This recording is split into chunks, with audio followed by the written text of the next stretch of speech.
how many times EU is winning, but this is potentially the new rivalry between NA and EU that we'll get to see over and over again. Yes, and as an NA rep yourself, I'm sure you're hoping that TL can continue. You cannot be doing this to me with Twitch chat, with the bias casters right at the very beginning. Yeah. You know, maybe a little bit. I am very excited to see how people are going to be reacting to the Corki pick, because as we saw from our last series, T1 and BLG still said, yes, this is the most important character, and Fnatic is already removing most of the major tools in and around the core kit you're expecting, and so it's going to put a very different spin already on this series from the get-go.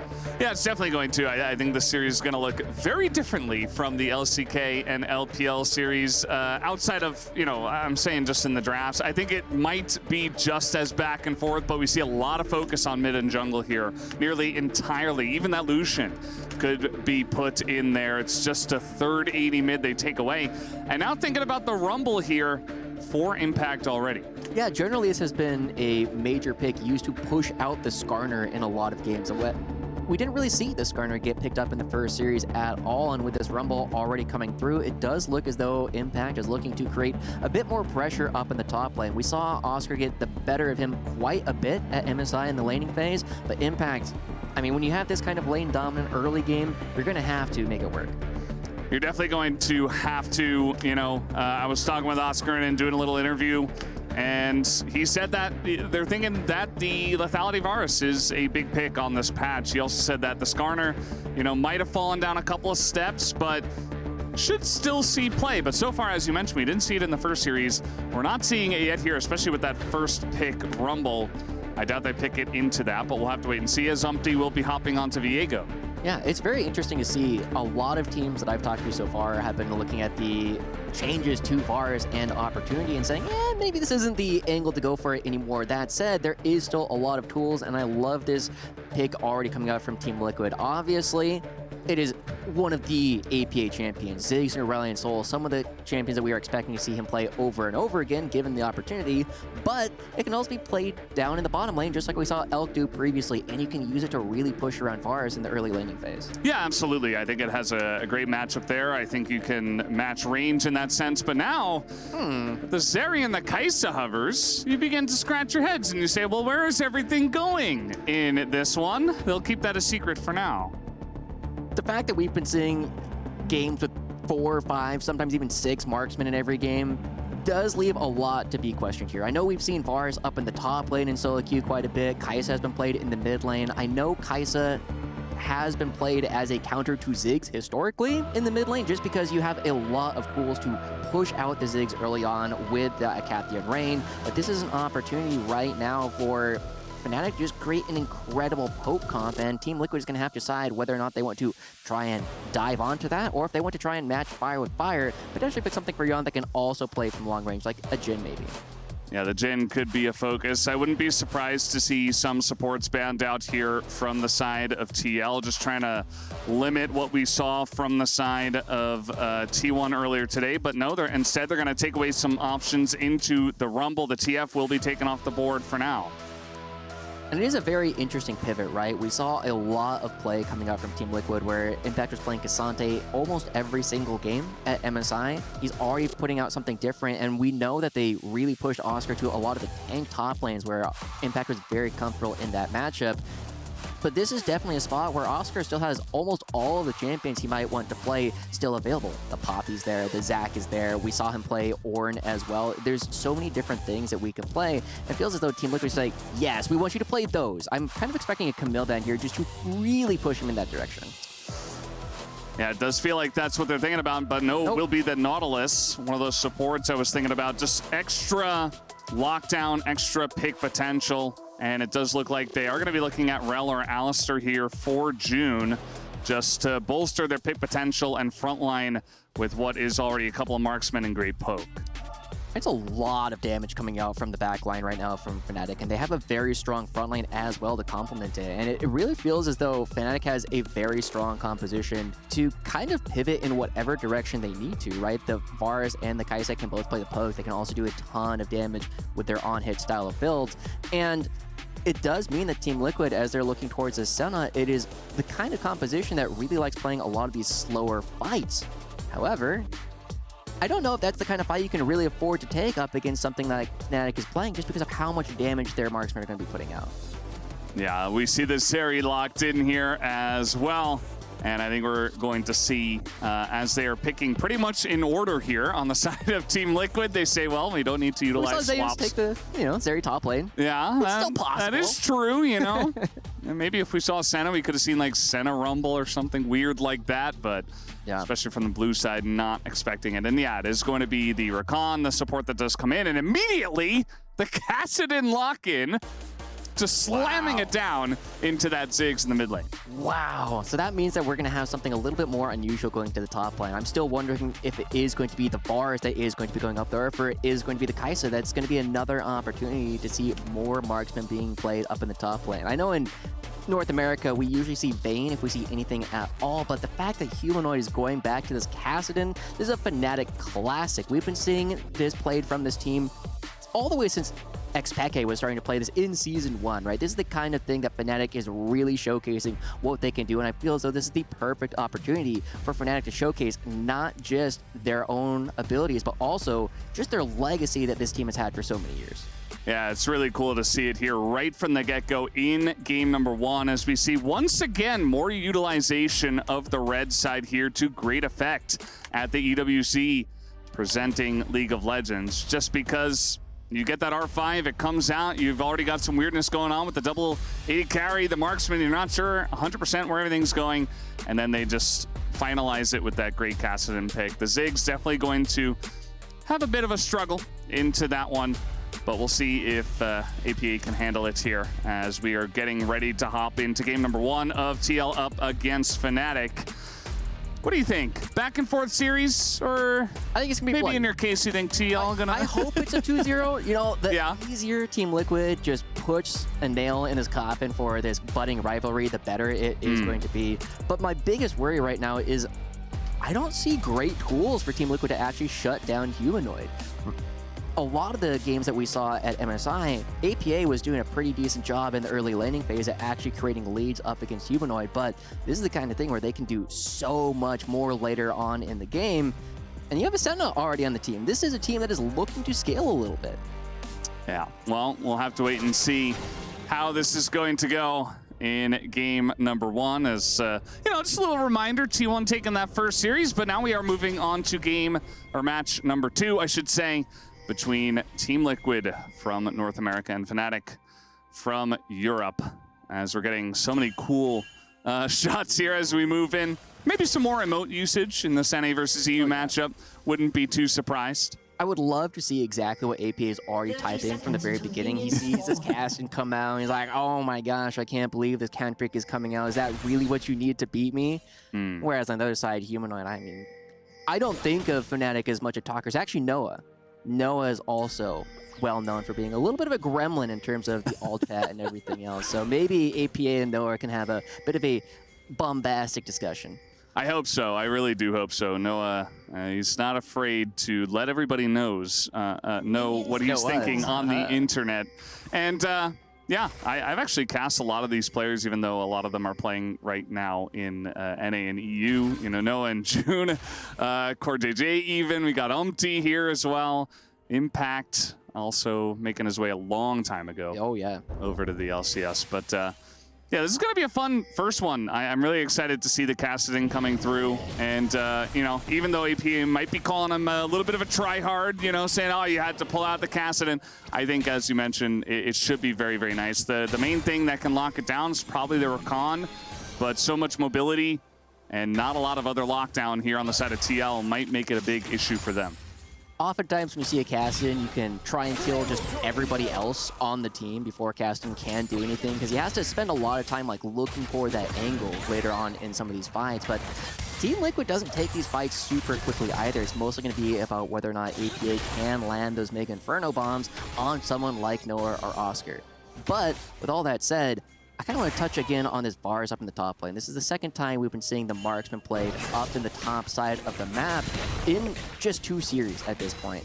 And what we usually would see from this Varus up in the top side is just the ability to push around melee top laners, and Rumble without a teleport suddenly becomes very vulnerable. You're already seeing that Oscar is doing a great job getting a push going through, gets the ward down, and is not going to be coming to the top lane immediately, so it gives Oscar an opportunity to make sure this crashes and force Impact to play on his side of the map. Yeah, I think it's really cool. I feel like it's pretty healthy for the meta as well, just to see all these different picks going around. You get a little bit of a rock, paper, scissors effect. You get to see blue side not always dominating, because actually that R5 counter pick feels just so incredibly strong when you can play pretty much anything in the top lane just to counter your opponent, as we're getting a look very nicely at every single lane at the same time. Mid lane, obviously, early on is going to be a bit rough for the Kassadin, but this is always the way it goes.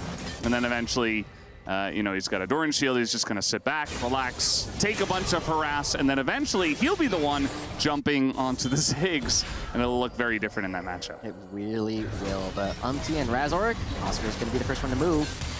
Yeah, already getting into the action here. Might be in a little bit of trouble, as we do see Oscar traveling down the river, but APA first to move from mid. Not going to be enough, as Razork and Oscar already getting to work onto the Scuttle Crab, and so that will be that going over to Razork. And already in the bottom side of the map. His bottom lane is going to push in a bit. Very nice double knock up here. It is the Zeri, though, so Yun will just get away. Not a big deal there, but June just practicing those very nice double knockups already. I love the fact that Noah and June aren't overcommitting to that. They know that is going from the top Scuttle Crab to the bottom Scuttle Crab. He is going to be in the area. You don't necessarily want to do anything too brash, but is spending a lot of time trying to fake them out. It's like, am I backing away? Am I not? He's actually still here. There's a war in the pixel, but Team Liquid not able to do anything with that, and it will just be a natural reset. So with our very first clear, I think the only major play that we've seen is the fact that APA is getting the better of Humanoid, as we should be expecting, but probably a bit more of a lead than I was really going to be looking at, because APA is holding Humanoid here on almost no mana. Yeah, I mean, you see the Conqueror coming out here. Is actually Barrier has to be utilized by Oscar, and that Torpedo is going to miss, but just holding the Flame Spitter on top of him. So Oscar now with no teleport and the wave pushing into him. He's already low. Perhaps not the lane he was expecting so far, as he was fine up until this moment, but now feels like Impact is in control. This is a really good position for Team Liquid in general, because once you have this Viego with priority in both of your lanes, you can start playing really aggressively into Razork's jungle. And that's something that we're going to have to be looking for, is Impact does so much damage early on in this game. Whenever he wants to move around with you can create a lot of pressure. And Razork doesn't yet have anyone that can really create any game threat. Once Humanoid dings level 6 in the next wave or so, they'll have some opportunities, but APA is already warding him out. Yeah, it's feeling pretty good just to know exactly where that Sejuani is, right as Razork is getting closer and closer to hitting level 6. As we do see Young trying to be annoying, trying to stop the back of June, but Noah able to help him out and push him away. The call picked up here for Yun is going to be feeling very nice. You know, Zeris that just get essentially a free laning phase, and they pick a barrier, and they just get to do whatever they want. Definitely set up for success when it does come into the rest of the game. And honestly, they actually have a lot of freedom, but the big thing that they will have to do is be very careful about picking your moment, because there's a decent amount of point-and-click or functionally point-and-click crowd control on the other side. You still have June with the Headbutt Pulverize. Razork has some very straightforward stuns that they can put out, and of course Oscar has it ult.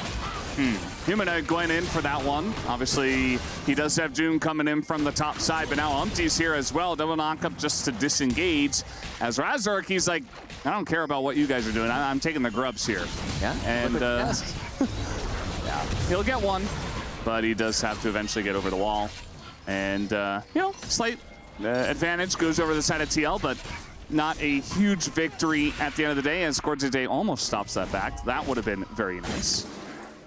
Honestly, here, Valdez, looking at it, I'm very hopeful for how Team Liquid is going to be able to play this one out. One of the things we were seeing at MSI is that Fnatic was generally getting the better of them in the laning phases. We are seeing right now that, yes, Oscar does have a CS lead up in the top side, but the gold lead is going in favor of Team Liquid, and we saw that during the last international event. Team Liquid was a little bit better at playing a lot of the mid game, but poor JJ does need to be a bit careful.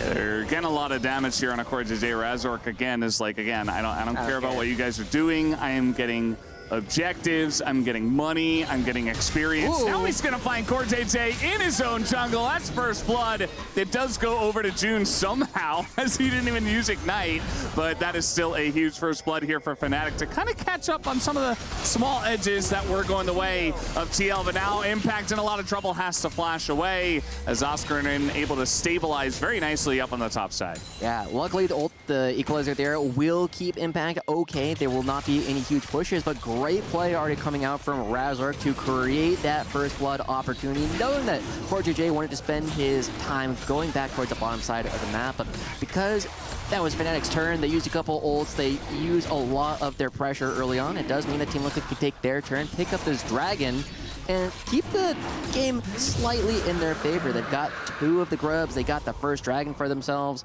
It's not going to be an Infernal Soul, though. I think that was just a Series 1 kind of thing. At least NAEU, we're going to have to pick up something different. Yeah, no, it's a bit hotter during the day. Now it's gotten into the nighttime. We're cooling off a little bit, maybe a little bit of a Ocean Soul. We'll have to wait and see what does happen, as it won't be Cloud Soul, at least. And I do hope that Ox is paying attention and we do not get a Chemtech Soul, the LCK special there. As Humanoid, you know, he's well and truly stabilized here in mid. He has his lost chapter. He's only down to 14 CS. That's stayed pretty consistent. Actually, it's only 10 CS as he does clear out that wave. And he will be totally fine as this game comes along and will even begin to exert some pressure. We'll keep a watch on the clock to see when he does hit level 16 as well. It'll be a while, but we did see that some of the games earlier did go a little bit longer than I think people were expecting. 40 minutes for T1 BLG Game 1, but this is about the time when Team Liquid's starting to take a bit more control the last time these two teams went head-to-head. All right, he's fine. Yeah. This is about when Team Liquid started to take a little bit more control, because one of the things that we oftentimes saw was that Fnatic were oftentimes reaching really heavily for some of these plays. But this one, they don't have to reach too hard. They have multiple strong ults that you could throw at Impact, and he does not have Flash. Here we go once again as the charm is going to come out, and that's a level 5 Alistair. June in a lot of trouble, lands the stun, but he finally hits level 6. Doesn't matter, he will go down as Jan is taking a bunch of damage, but Noah is alone in a 1v2. The flash comes in, and Aseri picks up that double kill, as we did have action in the top side as well. Oscarinen also going to go down as Impact gets a kill. That's 3 kills to TL in the span of 1 second. What did I say, Brendan? This is exactly what we're looking at. This is a time when Team Liquid started to take over. I didn't expect it to be like this. The 2v2 just going in favor of Team Liquid on the bottom side, and having a great counter gank up in the top side of the map. Like you said, 3 kills and nearly a 2,000 gold lead just ballooning almost out of nowhere. There's also opportunities here to start picking up the grubs and get yourself an even larger advantage across the map. And it feels as though everything Fnatic just tried to do, they were reaching in too many places at the same time. But now Razork, not even going to try. Yeah, just not really seeing the angle of Core JJ also here. This is a 2v3 as well. We do have, though, and Jan both joining in for this one eventually, and they're going to push them back.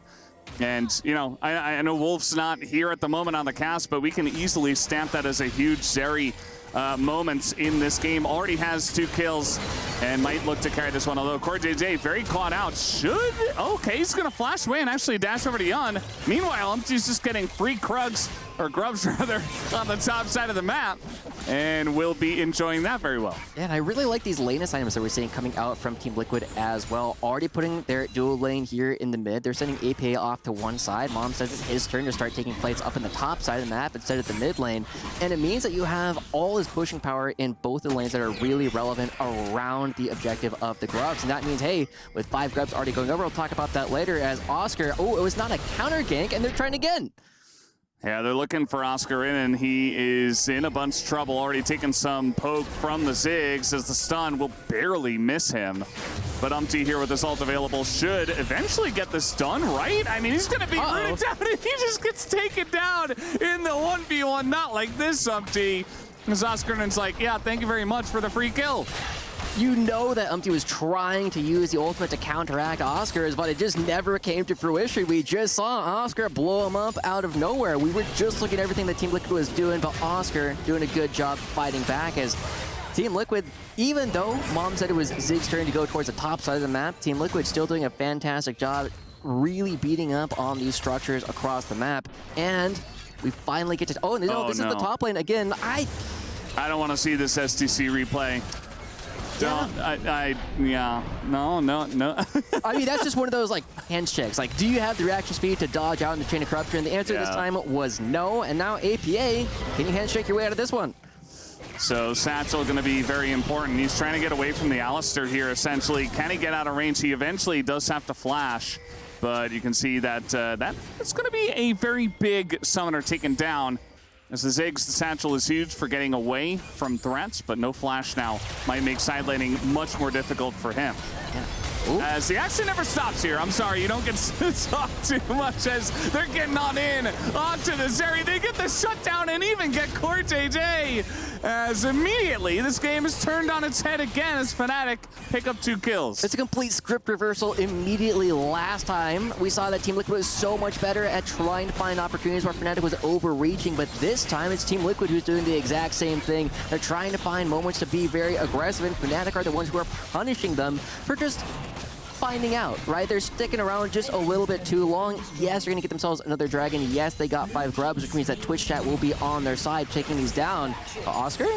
Yeah, that's the ult over the top as Oscar Innen is just going to be burned down. Has a lot of damage, but he doesn't have a very large health bar as immediately just 2 ults on his face.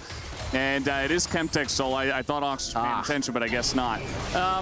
We might have more action in the top side. I would not be surprised, as NAEU does not disappoint. This is exactly what I was expecting, Joshi. Yeah, I definitely agree. Looking at how these two teams are constantly looking to fight each other is very similar to what we were looking at before. Team Liquid has not turned down hands checks, and they are really playing with fire right now. Yeah, they don't really have to stay here. I mean, they have a Ziggs in bottom lane getting huge amounts of value, but I guess they feel safe. They have the Rumble up there on the top side. 2-0 is Impact. And, you know, Fnatic are going to get that top outer, but they lose an inner on bottom lane as well. And AP is going to be just so happy with this trade, is maybe looking for a bit more. Oscar Innen does have flash, but even with that, he's just going to get flash on. There's no escape for him. Tries to do a bunch to APA, but it does not matter, as he will also collect a kill. Yeah, really not going to be letting the same mistake happen from the first time they had to go and try and fight Oscar. Just going directly in this time around. But Team Liquid, look at this. It's the full court press, and Jan on the top side of the map, even creating a lot of pressure there. But the Yordle Demolition Derby is really starting to come through. One of the things that I've loved about watching APA over the past couple of years is just his ability to know how Ziggs works in a way that a lot of other teams really don't. You've seen him have incredible base defenses. He's like, yeah, I'm Ziggs. I have 4 items. You can't push even with Baron. I don't care. Yeah, we are going to push this out. I'm still Ziggs. I'm going to take down every single turret. I don't care that you're taking down my top side because I have people who are still able to watch the demolition. Yeah, I mean, the Ziggs has played well. We already saw what it was able to do in game series number 1, rather. Game 2 between BLG. As, yeah, Oscar is just dead again. And again, it's Ziggs, it's Rumble, it's a Varus who's trying to side lane from the top lane. You know, Oscar Innen's just trying to do his job, and he's like, oh yeah, I'm Varus without flash. I guess I just die again. My bad. This is one of the things that I had an opportunity to interview Impact before we actually came into this, and one of the things that he was saying about Oscar is that Oscar is a great laner, but not necessarily a great top laner, because Impact was saying he feels as though Oscar is oftentimes in the wrong place at the wrong time. Team Liquid has really been showcasing that right now as they've caught him out 3-4 times.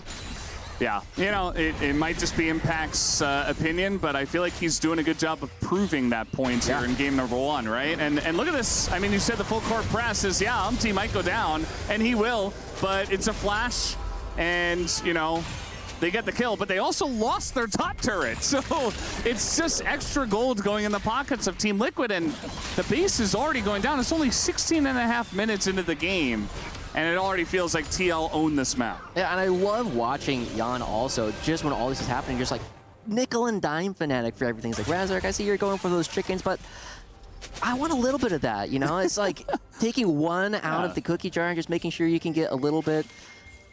But for the rest of it, it really is just Team Liquid just trading up ever so slightly every single time we're seeing these two teams go head-to-head. And APA, because he's gotten both inner turrets in the top lane and the bottom lane, that's 1,400 gold going to just one little Yordle. That is an entire needlessly large rod. He is so close to the Rabadons that he's starting to build towards, whereas Humanoid doesn't even have the Seraphs. Yeah. And I mean, we talked about this Kassadin and you know how eventually it'll get online and might make the life hard of the Ziggs, but you know, eventually if AB just gets so inflated and the team's so far ahead, I don't think it's gonna matter all too much. It's now we got a 1v1 between these two. Humanoid's like, I'm strong, I swear, but no, you're only level 12 and that Rumble's pretty well fed. Impact's done a good job for himself. And everybody was trying to shadow down there on the bottom side of the map. They're losing another turret for free. Nobody's here. Nobody's clearing the wave. And TL say, thank you very much, I'll take another one. Yeah, it's not often that you backdoor the front door. As we're seeing Team Liquid have opportunities to do that kind of across the board. That's the third inner turret that they've gotten while Fnatic was just elsewhere on the map. And this gold lead is becoming very rapidly insurmountable. The death cap from APA, the death cap, the third item at 18 minutes into the game. You know, Humanoid is technically 3/4 of the way to that level 16, but unfortunately, each level actually gets harder and harder. You need more and more experience. And I don't think Fnatic really has an easy way back into this. We're going to have to see something Herculean like we saw T1 do in our last series if we want to see any kind of turnaround from this. The Kassadin pick that we saw coming out on R5 really not paying dividends at all.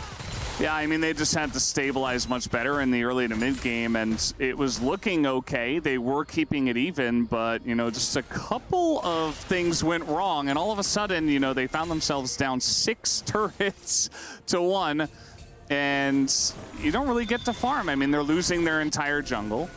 And yes, they might lose the Chemtech Soul. It's not a huge deal at this point in time, especially for the comp we see from the side of TL, but you know, it's extra dragons, it's extra benefits that will be permanent, and you're still going to feel good about that as Team Liquid.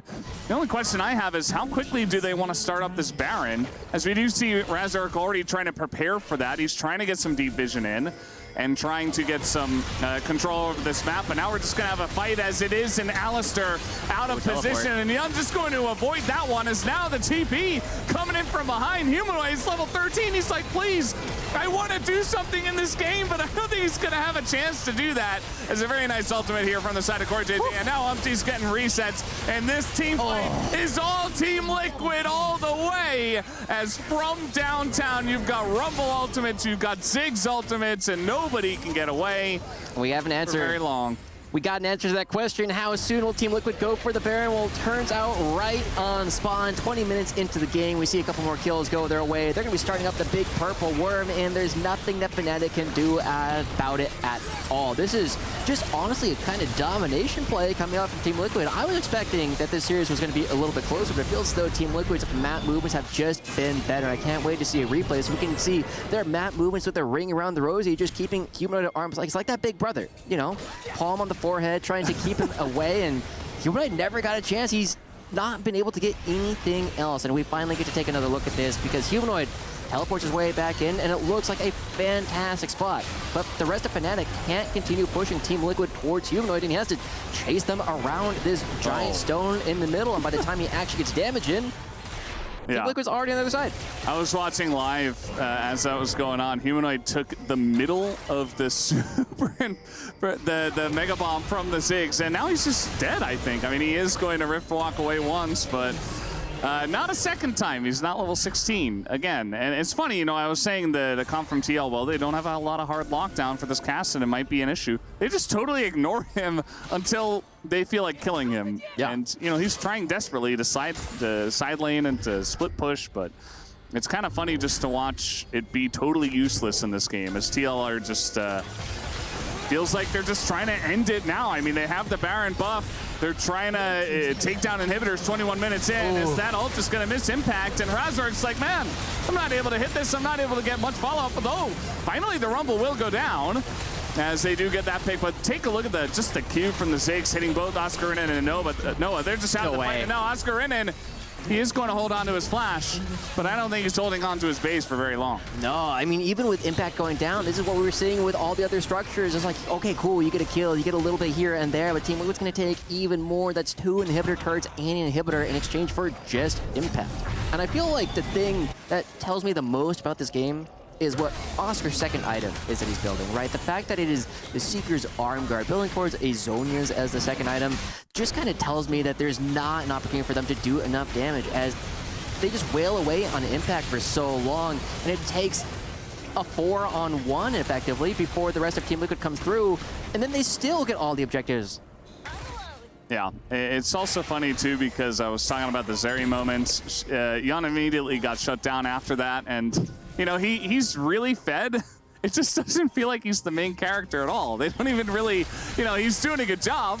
Not saying that he's not, but it's really just about the Ziggs, the Rumble, those two just putting in the poke damage from ahead and essentially just bursting people down before anything really happens and taking the entire base. You know, their siege is incredible with just those two champions, not to mention the rest of the squad, right? So now trying to move in as a squad is Team Liquid. There is no inhibitor there, but just trying to in the bot lane. Trying to go on over to the bot lane. I do like the fact that they walk in the mid lane just because it forces Fnatic to respond to everything else they're doing. You don't need minions to actually take down this inhibitor either, but we do have to keep in mind, even though it's still getting closer, it goes in. Yeah, I'm seeing a little bit of trouble, but immediately the follow-up comes in from Cortez. The poke is there. June is low. Razork is low. He's trying to get away. And June is not very long for this world. Umpty does get that reset. And again, the Kassadin's just behind enemy lines. He's like, guys, I swear I'm trying to help. He's not going to get much value there as he just gets pushed out of the fight. And Team Liquid maybe trying to, we had a very long game, as you mentioned before, maybe trying to give us our shortest game yet, as we're looking at 24 minutes, and they're already chipping away at the base. The Satchel going to take down a Nexus turret already. The fact that they just walk in, APA throws down the Satchel, and then they do all the damage to the turret just shows how far ahead Team Liquid really is. They go there and they just force Fnatic into their own base, meaning that there's no opportunity for Fnatic to even think about trying to come out and contest this Chemtech soul. Now, Johnny Depp has taught me that one soul is not always equal to another, but it's extra stats. It's always nice to have. We'll take another look at this last fight, and I think the biggest thing again here is Humanoid goes in, realizes this is not where I want to be, and never re-enters the fight, and so it just leaves June and Razor just by themselves. A little bit of damage over the wall from Oscar and Noah, but nowhere near enough to dissuade Team Liquid from anything they're trying to do. Everybody come back. And yeah, we'll just have to wait and see how the rest of this game is going to go. It is going to be pretty interesting to see if Fnatic can somehow come back down 10,000 gold, down an entire Chemtech soul, and it's it's going to be really fun to see, you know, to see them trying to pull teeth here, essentially. You know, maybe we get some kind of Baron flip or something like that, but really it's just in the hands of Team Liquid and in their control as to if they're going to be able to hold on to this game. Yeah, Humanoid's so close to level 16. That's going to be the one maybe opportunity we have for Humanoid to try and do something in this one. But unfortunately, the composition that I really like from Fnatic just not able to do anything. And now Team Liquid, as they're creating all this pressure, they're really just waiting for the Baron to spawn. Yeah, definitely a good idea. I mean, the timing. Oh, he's getting. Oh, yeah, they're just going to send it. Okay, they're looking for Noaz. He is going to ult away, but immediately Umpty does get into that back line, and the front line is burning. Oscar in a lot of trouble. Humanoid desperately trying to hit level 16 as he's sitting on 15, and now we do still have this Kassadin. Nope, he's gone. Okay, never mind. Down he goes, and I think the Nexus is going to follow very soon here. Team Liquid looking for an extremely dominant first game win over Fnatic here at the EWC, presenting League of Legends, and they will take down this first Nexus of the series. Look, I was hoping Team Liquid was going to win. I was hoping that we got to get a little bit more of a fight. That just felt as though Team Liquid was always in the right places on the map. Well, guys, that was a very fiery back and forth match. We are going to take a little break and come back for game number 2. We will be right back.